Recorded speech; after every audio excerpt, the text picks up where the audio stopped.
ये देखो, ये बहू ने आज भी कुछ खाना नहीं बनाई। मैं तो परेशान हो गई हूँ ये बहू से। इसे जरा सा भी शर्म नहीं आ रही है, जो एक सप्ताह से अपने बेडरूम में लेटी हुई है, जो लेटी हुई है, कोई काम करने का नाम ही नहीं ले रही है। इसे तो मैं आज अच्छे से बताती हूँ। इतने दिनों से तबीयत खराब है, लेकिन न माँ जी न ये मुझे अस्पताल ले जाकर दिखा रहे हैं। कैसे मेरी तबीयत ठीक होगी? माँ जी समझते क्यों नहीं है? काम करने के लिए हमेशा मुझ पर गुस्सा होते रहते हैं कि काम करो। अरे काम कैसे करो, इतनी तबीयत खराब है, उठने तक की हिम्मत नहीं है। बहू, क्या हुआ है तुम्हें जो एक सप्ताह से लगातार बेड पकड़ी हुई है? अरे आज खाना बनाएगी कि आज भी लेटी ही रहेगी? देख लो कितनी निर्लज है ये। अरे तुम्हें शर्म नहीं आ रही है बहू? इस सास एक सप्ताह से खाना बना रही है और तू मजे से आराम कर रही है। ये तुम्हारा ससुराल है, मायका नहीं। तू उठती है कि नहीं? माँ जी मुझसे नहीं उठा जाएगा, मेरी तबीयत अच्छी नहीं है, मुझे अस्पताल में ले जाकर के दिखवा दीजिए ना माँ जी। तुम्हारा ही स्पेशल तबीयत खराब है? ये सब नौटंकी मेरे पास नहीं चलेगा। उठकर खाना बना रही है? नहीं माँ जी, मुझसे नहीं उठा जा रहा है। रुक, आज तेरा अच्छे से मैं निकालती हूँ। तुम्हारे बाप के पास फोन लगाती हूँ। रुक, ये एक सप्ताह से जो लेटी हुई है, ऐसी बहू मुझे नहीं चाहिए। हेलो बहन जी नमस्ते। अरे नमस्ते गया भाड़ में। भाई साहब आकर के अपनी बेटी को यहाँ से ले जाइए, हमें नहीं चाहिए ऐसी बहू। क्या हुआ बहन जी? क्या नहीं हुआ? अगर ढंग के संस्कार सिखाकर भेजेंगे ना तो मैं रख लूंगी, नहीं तो ले जाइए, पूरी जिंदगी अपने पास बिठा करके खिलाइए। मैं अपनी बेटी की दूसरी शादी कर दूंगी। ये क्या बोल रहे हैं बहन जी? क्या नहीं बोल रही हूँ, एक से एक लड़कियां लाइन में लगी हुई है, जाने कहां से ला करके पटक दिया। नहीं बहन जी ऐसी बातें मत कीजिए, मैं अभी आता हूँ, मैं समझा दूंगा पूनम को। अब मेरी बेटी से कोई गलती नहीं होगी, एक मौका दे दीजिए ना, मैं अभी आता हूँ बहन जी। अरे आपको क्या हुआ? इस तरह से अचानक किससे बात कर रहे थे आप? अरे रमा, मेरी बेटी क्या क्या हुआ है पूनम को? अरे रमा, उसकी सास तो साफ साफ फोन पर ही बोल रही है कि लेकर के चले जाइए अपनी बेटी को। अपने बेटे का दूसरी शादी करने के लिए बात कर रही है। रमा मैं जा रहा हूँ पूनम के यहाँ। अरे ऐसे कैसे बोल सकते हैं संदन जी? क्या हो गया मेरी बेटी को? माँ जी आप शांत होइए। ऐसी कौन सी बात हो गई पूनम दीदी के यहाँ जो ऐसे इस तरह से उनकी सास बात की पापा जी से? हेलो आप जल्दी घर पर आ जाइए। क्या हुआ? इस तरह से मुझे क्यों बुला रही है तुम? आप आइए ना घर पर। अभी अभी पापा जी निकले हैं दीदी के घर, जाकर देखे ना कि क्या हो रहा है उनके यहाँ। उनकी सास का फोन आया था, उनकी सास पापा जी को बहुत ही खरी खोटी सुना रहे थे। ठीक है काजल, मैं अभी निकलता हूँ ऑफिस से। माँ जी आप शांत होइए ना, अभी अभी आपका बेटा भी गए हैं पापा जी के पीछे पीछे। अरे बहू मुझे तो बहुत ही डर लग रहा है, ना जाने मेरी बेटी के साथ क्या हो रहा है वहाँ।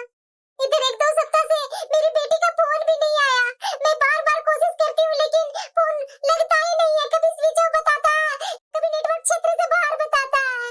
मुझे तो बहुत टेंशन हो रही है बहू। माँ जी आप इस तरह से करेंगे तो पूनम दीदी का क्या होगा? आप शांत रहिए ना माँ जी। देखिए आपका बेटा को भी मैं भेज दी हूँ, आने के बाद पता चलेगा, चाहे वहाँ जाने दीजिए, आधा घंटा में मैं उनसे बात करके पूछती हूँ कि हुआ क्या है। बहन जी आ गए आप लोग। मुझे तो ये समझ में नहीं आता है कि कौन सा मुंह लेकर के आ जाते हैं बार बार। क्या सिखाया आप लोग अपनी बेटी को? ना तो उसे बोलने की तमीज है, ना कोई संस्कार है, ना रहन सहन की ढंग है, न जाने जाइलों की तरह बच्चे पैदा करके बड़ा कर दिए, बड़ा करके शादी कर दिया और थोप दिया दूसरे के सर पर जिंदगी भर के लिए झेलने के लिए। पहली बार मैं अपने पापा को इतनी बेइज्जती होते देख रहा हूँ। बहन की बात है, मजबूरी है कि मैं कुछ नहीं कर पा रहा हूँ। अगर कोई और होता ना तो पापा की इतनी बेइज्जती पर कब का उसका मुंह तोड़ दिया होता, लेकिन ये लड़का वाले है ना तो झुकना ही पड़ेगा, चाहे पापा की बेइज्जती क्यों न हो। अरे शर्म कीजिए, कुछ तो शर्म कीजिए ना कि बेटी को पैदा किए थे दूसरे को ही बर्बादी करने के लिए। कोई संस्कार नहीं सिखा सकते थे? संस्कार भी लड़की मेरे यहाँ ठोक दिए लाकर। अरे चुल्लू भर पानी में डूब मरिए, ऐसे ऐसे बच्चे पैदा किए हैं। खाना बनाने का ढंग, कुछ करने का तो ढंग है ही नहीं है आपकी बेटी में। वो तो मैं ही हूँ जो झेल रही हूँ। दूसरी सास रहती ना तो उसे ये दशा दिखाती ना कि उसे पता चल जाता। अब खड़े खड़े मुंह क्यों दिखा रहे हैं अपना? जाइए जाकर के मिल लीजिए अपनी बेटी से कमरे में, समझा दीजिए। मैं कहती हूँ समझाने की जरूरत ही क्या है? ले जाइए, महीना 2 महीना 4 महीना 1 साल अपने पास ही रखिए। अच्छे से संस्कार सिखाइएगा, बोलने की तमीज सिखाइए, रहन सहन का ढंग सिखाइए, उठने बैठने का ढंग सिखाइए, समाज में बोल चाल रहने का तरीका सिखाइए। और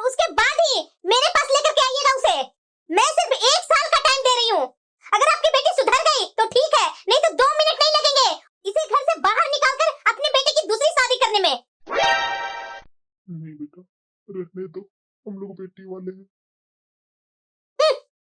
पापा चलिए पूनम के कमरे में। पूनम पापा पापा मेरी कोई गलती नहीं है, ये लोग इंसान नहीं राक्षस है। मेरी हालत देख लीजिए पापा, मुझे बैठने तक की ताकत नहीं है। लगातार 1 सप्ताह से बुखार आ रहा है, लेकिन घर में किसी को भी कोई फर्क नहीं पड़ने वाला है। और दमाजी बेटा, नहीं पापा, आपका दामाद जी भी अपने परिवार की ही बातों में रहते हैं, उन्हें तो और भी कोई फर्क नहीं पड़ता है। पत्नी जिए या मरे, उससे कोई फर्क नहीं पड़ता है। बस सबको मुझसे काम से मतलब है। मैं दिन भर काम करती रहूं तो सबके लिए ठीक है, लेकिन आज 8 दिन से मैं बिस्तर पर पड़ी हूँ, बिस्तर से उठ नहीं पा रही थी, इसलिए घर के कोई भी काम नहीं कर पाई, जिसके चलते मैं सबकी नजरों में बुरी बन गई हूँ। सबको यह लग रहा है कि मैं नाटक करके बैठी हूँ। पापा मैं यहाँ नहीं रहूंगी, मैं मर जाऊंगी। यहाँ से मुझे ले चलिए पापा, मुझे ले चलिए, मैं यहाँ बिल्कुल भी नहीं रहूंगी। हाँ बेटा, तू चिंता मत कर, मैं तुझे यहाँ से अपने साथ लेकर जाऊंगा। लेकिन एक बात बताओ, तुझे अपने साथ ले जाकर कितने दिन रखूंगा? 1 दिन, 2 दिन, 1 महीना, 2 महीना, 3 महीना, आखिर में आकर के तुम्हें तो यही रहना पड़ेगा ना। तो इससे अच्छा है ना कि बात को संभालते हुए, अपने आप को संभालते हुए तुम यहीं पर रहो बेटा। तुम यहाँ पर एडजस्ट करो बेटा, खुद को एडजस्ट कर लो। अगर मैं अभी लेकर तुम्हें यहाँ से चला गया ना तो बात और बिगड़ जाएगी। वैसे भी तुम्हारी सास बार बार दूसरी शादी करने की धमकी दे रही है। अगर तुम्हें यहाँ से लेकर चला गया तो क्या पता ये लोग गुस्से में आकर तलाक के कागज ही भेज दे। बहुत बुरा होगा बेटा, बहुत ही बेइज्जती होगी हमारी, तुम्हारी जिंदगी नरक हो जाएगा। पापा, इससे नरक जिंदगी और क्या होगी? अभी भी आपको दिखाई नहीं देता? बेटा मुझे पता है कि तुम्हारा गर्म खून है, उबाल मारेगा ही, लेकिन इस समय जोश में नहीं, होश में काम लेने की जरूरत है। पूनम बेटा, अभी तुम बीमार हो तो मैं समझ रहा हूँ, लेकिन तुम ये भी तो सोचो ना, जो यह माहौल है, अगर मैं उसमें से तुम्हें लेकर चला भी गया तो आने वाला कल सुबह बहुत बुरा होगा बेटा। जहां से मैं देख रहा हूँ वहां से शायद तुम नहीं समझ पा रही है। मैं एक काम करता हूँ बेटा, मैं यहीं पर हूँ और तुम अपने भाई के साथ जाओ और डॉक्टर के पास अच्छे से दिखवा करके दवाई लेकर के आ जाओ। जब तुम ठीक हो जाओगी तो वैसे ही सब कुछ ठीक हो जाएगा। नहीं पापा, आप नहीं समझ रहे हैं। आपको क्या लग रहा है कि मैं बीमार हूँ इसलिए ऐसा माहौल है? ऐसा नहीं है पापा, मैं बीमार नहीं हूँ, पूरे दिन घर के कामों में लगी रहती हूँ, तो भी मेरे साथ ऐसा ही होता है। 2 कौड़ी की इज्जत नहीं है इस घर में मेरी, मुझे इस घर में नहीं रहना पापा। ठीक है बेटा, चलो मैं तुम्हें लेकर के चलता हूँ, लेकिन फिर यह बताओ कितने दिन मायके रहोगी? लौट के तो यहीं आना होगा ना? बेटा, हम उस समाज से हैं जहाँ मायके से बेटी की डोली उठती है और ससुराल से अर्थी। हम अगर समाज से अलग चलने लगेंगे ना तो लोग हमारा जीना मुश्किल कर देंगे। मेरी परवरिश में मेरे संस्कारों पर उंगली उठने लगेगी। नहीं पापा, मैं यहाँ नहीं रहूंगी, मुझे आपके साथ चलना है। मुझे यहाँ बिल्कुल भी अच्छा नहीं लगता पापा, आप मुझे यहाँ छोड़कर मत जाइए पापा, यहाँ पर कोई भी अच्छे नहीं है, सबके सब राक्षस हैं पापा। बेटा जा, अपनी बहन को डॉक्टर के यहाँ दिखवा करके लिया। आखिरकार ये लोग नहीं ले गए।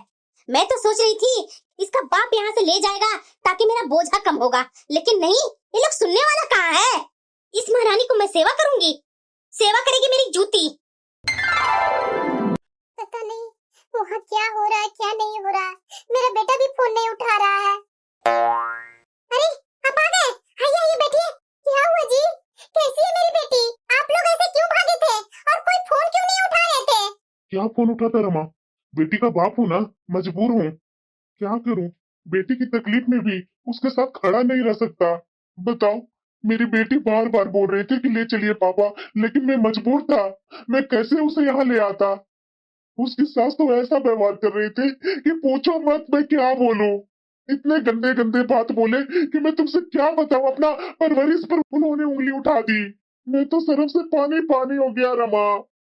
मैं कभी नहीं जानता था कि मेरी बेटी का परिवार ऐसा मिलेगा। मैं कभी सपनों में भी नहीं सोचा था। मैं बहुत मजबूर हूँ रमा, मेरी बेटी बहुत तकलीफ में है। उसे कैसे मैं किस कलेजे से उसे वहां छोड़ कर आया हूँ ना, और मेरा दिल ही जानता है। ऐसी हालत में भी ये पापा जी पूनम दीदी को वहीं छोड़ करके आ गए। जमाने के चक्कर में अपनी बेटी को इतनी गलत स्थिति में छोड़ करके कैसे आ सकते हैं ये? विशाल जी, मुझे पापा का तो समझ में आता है, क्योंकि समाज का रीति रिवाज उनके दिलो दिमाग पर है, लेकिन आप अपनी बहन को ऐसी हालत में छोड़कर कैसे चले आए? आपको पूनम दीदी को यहाँ लेकर के आना चाहिए था। काजल, तुम्हें क्या लगता है कि मैं पूनम को लेकर नहीं आ रहा था? अरे मैं पापा के कारण मजबूर था। वहां मैंने पापा को कितनी बार बोला, पूरे रास्ते तक कहते आया, लेकिन ये मेरी बात सुनने को तैयार ही नहीं है। जब भी मैं कुछ कहता हूँ तो ये मुझे बीच में ही रोक देते हैं। अच्छा, ये पापा जी कुछ करने नहीं ना दे रहे हैं, लेकिन मैं भी पूनम दीदी को इस हालत में छोड़ूंगी नहीं। काजल, ये क्या कर रही है तुम? अभी बस आप लोग चुप रहिए। हेलो दीदी। भाभी, आप भाभी, मुझसे बोलने की भी क्षमता नहीं रह गई है, मैं बात नहीं कर पाऊंगी। ये पूनम दीदी का क्या हो गया? इनकी कैसी आवाज आ रही थी? एक मेरा ससुराल है जो मुझे यहाँ कभी भी बहू होने का एहसास हुआ ही नहीं। एक ही दीदी इतने नाजुक नखरों से पली हुई, कैसा उनका ससुराल मिल गया? इतना अत्याचार। ऐसी मेरी ननद मिली कि मुझे भाभी कम, दोस्त और अपनी बहन जैसी लगती थी। अरे मेरी ननद के साथ तो दोस्त वाला रिश्ता था, वो मुझसे दोस्ती का ज्यादा रिश्ता रखती थी। कितना अच्छा छोटा हमारा सुखी परिवार था। गड़बड़ बस पूनम दीदी की शादी से ही हो गई, उनका ससुराल अच्छा नहीं मिल पाया। क्या कर सकते हैं काजल, बार बार उसकी सास दूसरी शादी करने का उलाहना दे रही थी, उसी कारण बस पापा डर गए थे। अरे मुझे पता था कि पापा जी बहुत सीधे साधे इंसान हैं। हाँ काजल, वाकई में पापा बहुत सीधे साधे हैं। वो पुलिस, कोर्ट, कचहरी वो सपने में भी जाना नहीं चाहते हैं, जिसके चलते वो पूनम की सास की हर बात मानने के लिए तैयार है, ताकि पूनम की कोई तकलीफ ना हो। उसके कारण पापा हमेशा पूनम के सास के आगे झुकते गए। लेकिन बस अब बहुत हो गया। आप ऐसा कीजिए, मैं जैसे आपको बोल रही हूँ वैसा आप कीजिए। आप अभी के अभी चलिए दीदी के घर। पर पापा जी को हम लोग अभी कुछ बताएंगे नहीं, आप चलिए मेरे साथ अभी के अभी।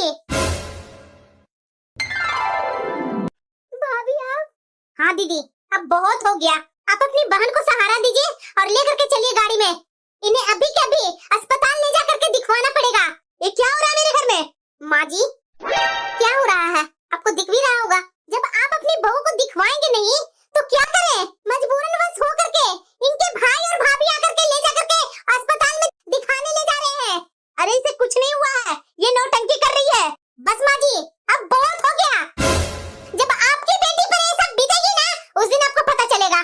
और अभी आपसे मैं बहस नहीं करना चाहती हूँ। अभी तो अपनी ननद को फिलहाल यहाँ से ले जा करके अस्पताल में दिखवाना बहुत जरूरी है कि आखिरकार हुआ क्या है, जो एक सप्ताह से इनकी तबीयत खराब है। और आपको शर्म आनी चाहिए। बहू घर में बेड पकड़ी हुई है और आपको दिखवाने के बजाय पापा जी को बुलाया और बार बार उनके सामने अपने बेटे का दूसरी शादी करने का धमकी दे रहे हैं। वो सब तो मैं बाद में निपटूंगी, पहले अपनी ननद को अस्पताल में दिखवाना बहुत जरूरी है मुझे। आखिरकार क्या हुआ है डॉक्टर मेरी बहन को? देखिए आपकी बहन बहुत ही कमजोर हो गई है और जांच करने पर टाइफाइड और मलेरिया एक साथ ही मिला।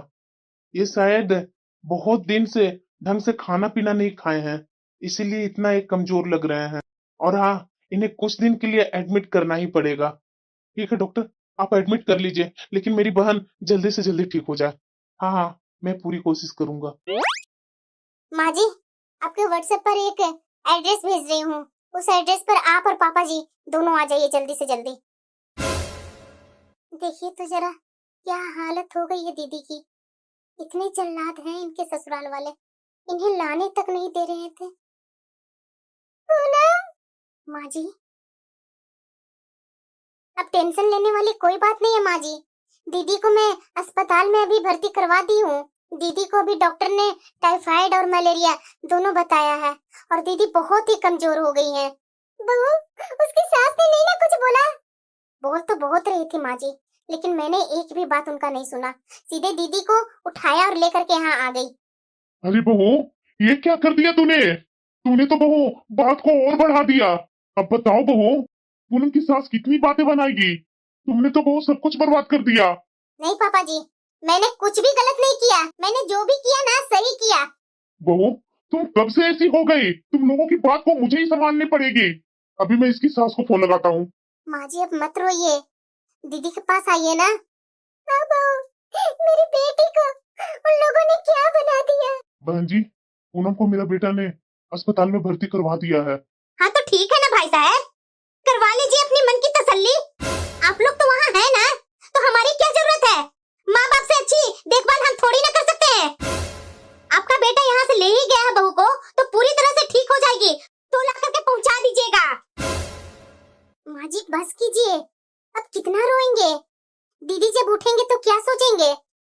अरे बहू, माँ का दिल है ना, मैं कभी नहीं सोची थी कि मेरी बेटी इस हालत में कभी होगी।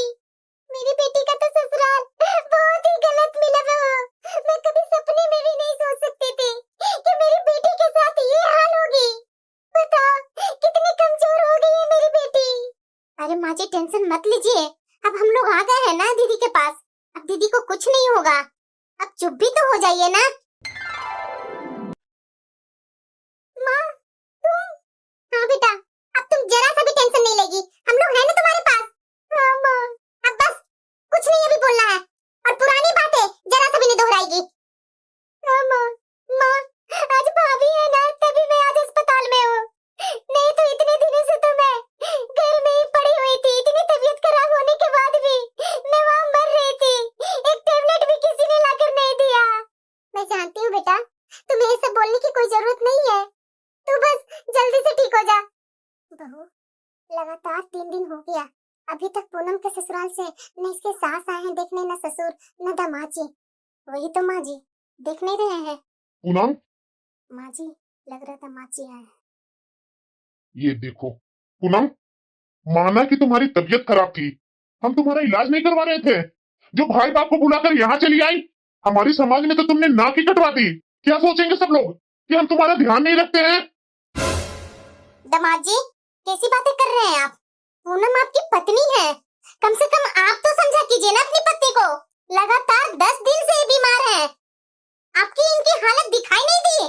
जब हम इन्हें ला करके अस्पताल में भर्ती किए, आप इन्हें ताने दे रहे हैं कि भाई बाप को बुलाकर चली आई। अगर आपने इनका पहले ही इलाज करवा दिए होते तो क्या जरूरत थी हमें इन्हें इनकी घर से ला करके अस्पताल में भर्ती करवाने की? करवा रही है ना मेरी बेइज्जती।